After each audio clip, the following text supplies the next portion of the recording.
Howdy there, y'all. My name is Keena Ballard. I'm 22 years old. I have autism and ADHD. I'm mixed. I have dark brown hair, dark brown eyes, some dark brown skin, and I also am wearing a gray shirt with a pink little hoodie and some pink headphones.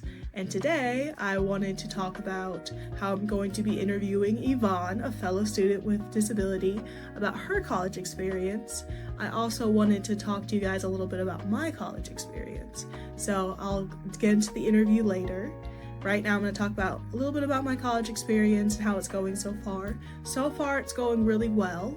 There's only maybe 2 or 3 classes where I've gotten Fs because I've tried to basically do more than I had the capability of doing. But now that I recognize that, I'm not trying to get and strive for A's all the time and be a perfectionist.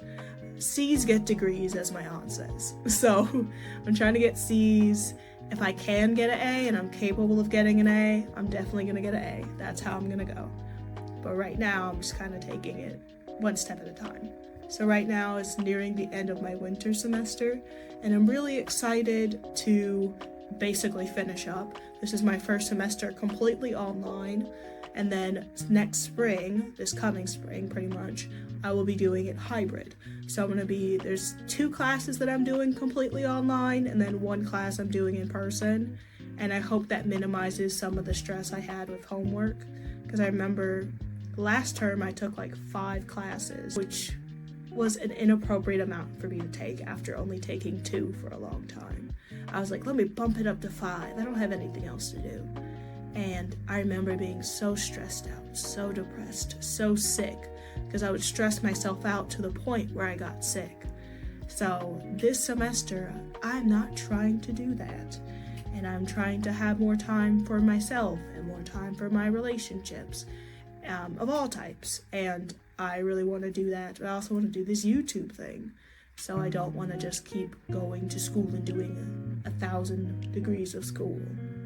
This is a self-paced thing. I'm not trying to finish up quickly. There's nothing for me to do once I finish up quickly. It's not like after college you directly jump into a job. That's not how it works. So I have to take my time with things. So I'm taking my time with college, and I'm really enjoying the process. And I'm learning a lot about my accommodations and how to accommodate myself and how to ask the professors I need for the accommodations I need. Because I remember when I was growing up, me asking for those things, me talking about those things, felt like a very isolating conversation where they were just going to deny me because I don't look autistic or act autistic or do things that a stereotypical autistic person may do, right? Or what they consider stereotypical. So I was denied a lot of my accommodations and had to fight really, really hard to get them, even though it shouldn't have been a fight at all. And now that I'm doing that on my own and not having like a parent do it for me, it's very different. And I'm learning a lot about, I guess not diplomacy, but just when to back down from the argument and when to step up and fight for it more. And right now, I'm fighting a lot, but not in like a bad way where I'm like punching people. I'm fighting with like advocacy skills and diplomacy, and I'm really enjoying that because I like being able to stand up for a whole community. And I'm not just standing up for myself, a student with a disability, I'm standing up for the rest of the students with disabilities who may or may not know that they need this thing. Like, we definitely need therapists who are specialized or trained or have autism and ADHD, because our therapy office right now only has therapists that are specialized with like depression and anxiety, which is great. I'm not saying I don't need those things, but it'd be great to have one for just people who have like autism, ADHD, so they feel heard and seen on campus. Because it's really hard to find therapists who specialize in that, or at least it's been really hard for me to find one. I'm not sure if everybody's experience has been like that. But like I said, I feel like that'd be very beneficial. I think fidget toys would be very beneficial, but not just fidget cubes. They gave me a fidget cube in the health office, but it was too flimsy and it broke and it wasn't very good. So having other fidget toys like Flappy, something to flap if you have like a flapping stem. Sometimes I just go like this and flap my hands, which is okay. Or I crack my knuckles, that's one of my biggest stems. But I do wish I had something to stem with in class that wasn't just me fiddling with my pencil or something like that. And so I've been using this. They're called STEM mags, and they have been very beneficial. And they're not super, I'm autistic, look at me, I have ADHD, look at me. I like my stuff to be discreet, because a lot of the stuff they have is like way too loud and disruptive for the other students, and it could be loud and disruptive for me if I'm overstimulated. So I need something that works even when I'm overstimulated, I could use it, which is very beneficial. And another thing they could have is a sensory room. They have a lot of study rooms which are beneficial, but you have to plan those ahead of time. But having a room to just be overstimulated in, to basically just de-escalate yourself so you don't have a meltdown or a shutdown or you get overstimulated, right? That'd be very beneficial. I heard a lot of high schools have that, but not a lot of colleges. I'm not sure if that's inherently true, but when I was younger, they did not have that at all. So it's just amazing that they have those for college kids, for high school kids. But if they could translate that over to college, I think that'd be very beneficial. Like I said, I don't think all colleges need it, but if they have a high student with disability population like our campus does, they definitely do. And another thing that they need to have is a buddy system. When I first started my first year of college, I felt completely utterly alone. Like I was the only person with a disability on this campus. And if there was a buddy system, I think I would end up going to a lot of more school events. But I also think the buddy system can be enabling for certain people. So you don't need it for everything, you don't need it all the time. But if they had do you want a buddy in your first year, and it was an offered opportunity and accommodation that you could have, that'd be very beneficial. Another thing that'd be very beneficial would be to have more sensory safe items in the cafeteria. The cafeteria for me is a little bit of a safe haven. The cafeteria, the library, those places for me are safe havens where I can just relax and chill in between classes.